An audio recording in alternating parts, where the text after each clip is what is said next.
Good evening, ladies and gentlemen. How are we getting on? So, Thursday again, and we have a bit more Fallout 76 news, including a couple of changes coming with Wastelanders, including some very, very cool new features, particularly focusing on the camp side of things, and a brand new sale on the part of the Purveyor. So, let's jump in and take a look, shall we?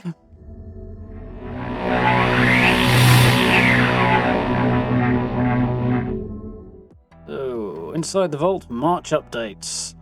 So, a couple of bits and pieces here. Some well, they're all coming with Wastelanders and will all be most welcome, I'm very, very sure. A couple of things that are perhaps not going to be to everybody's taste, but there we go. That's always the way with these things. So, first and foremost, Strangler Power Armour adjustments. So this is the set of power armour you can get from completing the vault raids, or could get. I believe they're now ended. So until Wastelanders launches and Bethesda give us the details on the upcoming new way of getting the Strangler Power Armour, it'll currently be out of rotation. So something to look forward to there, but they're making a couple of changes here that are intended to address a couple of bugs and a couple of issues that surround that particular set of power armor, hopefully make it a bit more functional. It does come as something of a nerf, which I think a few people will be a little bit sad about, but if it works better, I think that's generally a good thing. So, we've been actively investigating community reports that Strangler Power Armour can cause players to experience a performance issue, especially during events like Scorched Earth. So to address this, we're planning to make several adjustments to the acid damage effects applied by the armor set bonuses, which were the main culprits behind the bug.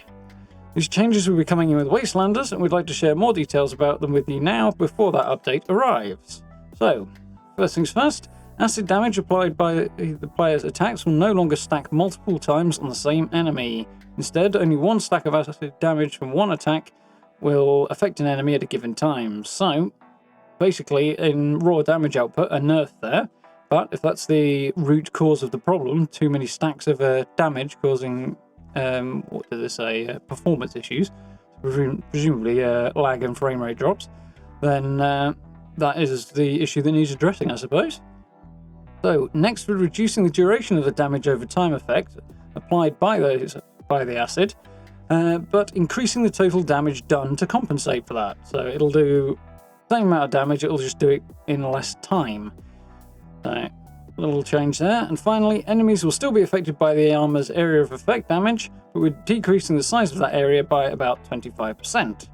This will mean an overall reduction in damage output for Strangler Power Armour. However, it is important to us to offer smoother experiences by tackling the performance issue head-on, even if that means we need to compromise the armor's overall power.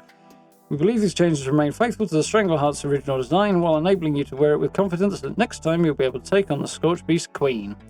So yeah, nerfing things very rarely makes people happy, but on the other hand, neither do performance issues, so probably is a sensible decision. At least they're being straight up and clear about why they're doing it and what they're doing, and when this change will be coming, i.e. with Wastelanders next month.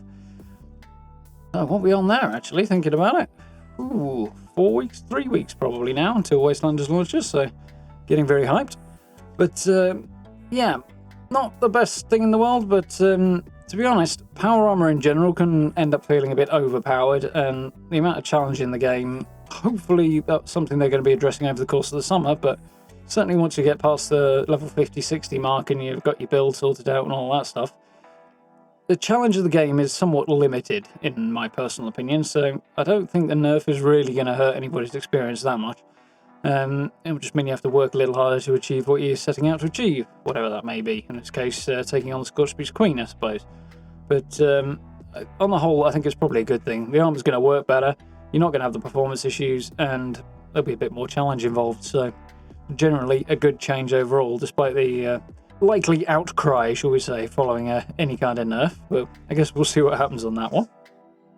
So, moving forward, a couple of updates coming with Wastelanders that are much, much more welcome.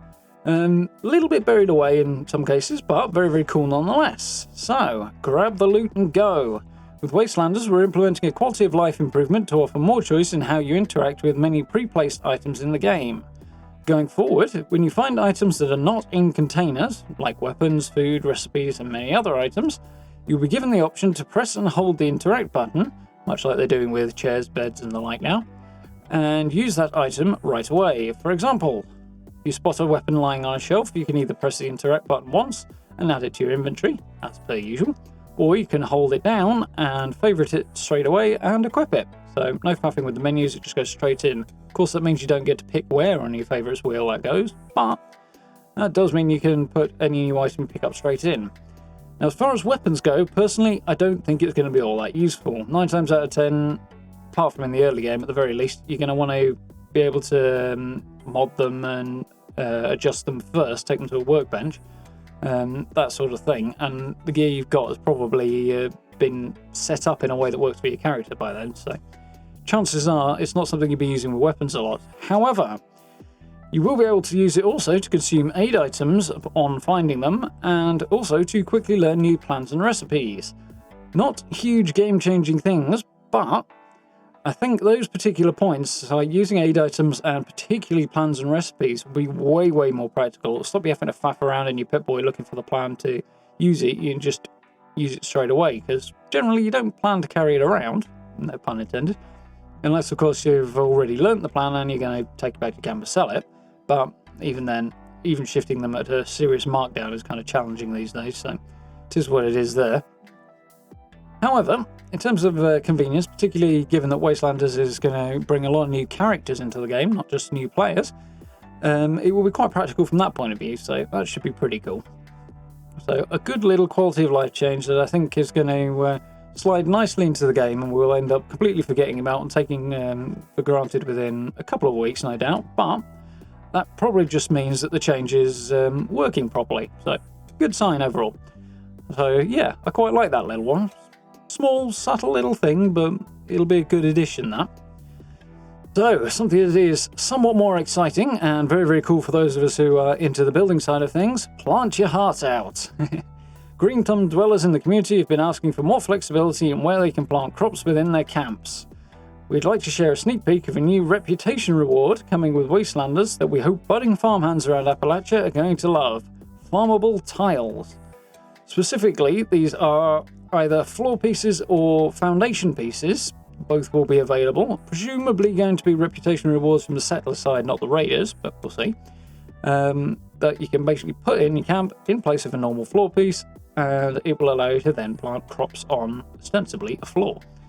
So, in short, for those places where you're struggling to find usable dirt, or perhaps you've got a lot of shrubbery and you just can't see what you're planting, or various things like that, it will basically mean you can plant crops much, much more easily than you currently can. It'll also mean you can do more themed builds, hopefully. You'll be able to work around that sort of thing, come up with more farm type, maybe, I don't know what the word I'm looking for, is hydroponics type build, maybe, something like that. Would be quite cool possibilities.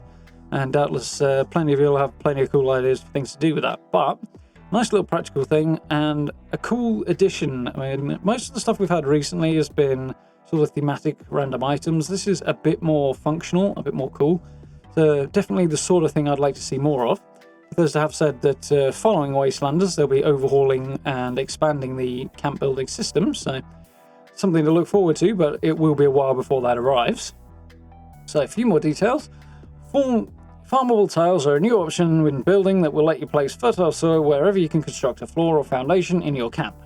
In addition to planting outside your home, you'll be able to reduce your carbon footprint by planting crops indoors. Crikey, I'm struggling with all these P's. Or even on the roof. Of course, this is just one of several rewards you can get by increasing your reputation with settler and raider factions, and we're excited for you to discover the others as you progress. So we kind of knew that reputation-based rewards were going to be coming, but this is our first look at one of them. And yeah, they won't want to give away all the details before Wastelanders drops, so not surprised we're going to have to wait for a few more details, but hopefully that means there'll be some very, very cool additions coming as we advance in reputation with the various factions as well. So something to look forward to. Personally, I'm curious to see whether or not the minus factions, like the Blue Ridge Caravan, for example, who feature in an event, if nothing else, might possibly have a reputation system related to them. Maybe. They haven't given us any inkling that this will be the case, but that would be very, very cool if it was, and maybe some unique stuff from then. More likely we'll see stuff coming through the Atomic Shop on that front, but we'll see what happens. Definitely some cool potential ideas anyway. And, as you may remember from the community calendar that we shared last week, the first of the upcoming Purveyor sale events are starting. Next one will be starting next week, a week today, in fact. And the general gist being, as per usual, head over to Berkeley Springs Station, get 25% off any legendary weapons and armor you buy using legendary script. So, short, sweet, simple. I'll be starting next Thursday, 12 PM Eastern Time. So that's Thursday, March 19th, and running through till Monday, March 23rd at 12 PM Eastern Time. So for those in the UK, that'll be around about 5 PM, so tea time. So, short and sweet this week. A couple of cool details, a couple of fun things to look forward to with Wastelanders. Little fix to the Strangler Power Armour that is definitely needed, although you're going to have to wait till Wastelanders drops in about 3 weeks for that one. Probably won't make everybody happy, but at the same time, having it actually work without destroying performances is definitely a good thing. So there we go, short and sweet. Do hope you guys found that useful and informative. If you did, please do drop me a like to subs, it's always very, very much appreciated. Drop me a comment, let me know what you think about the changes. And what other things you'd like to see when Wastelanders arrives? What cool things are you hoping for in terms of faction rewards, things like that? As per usual, social media links down in the description as well. If you want to catch up with me on Twitter, Instagram, or Facebook, do keep an eye out for the live streams as well. Got a couple of those coming up, and hopefully a few more next week. Got a few things planned, so hopefully we'll be able to get the ball rolling on that. And as always, if you're really enjoying the content, please do consider becoming a channel member as well. That support is massively, massively appreciated. For now, thank you very much for watching, and I look forward to speaking to you all very, very soon.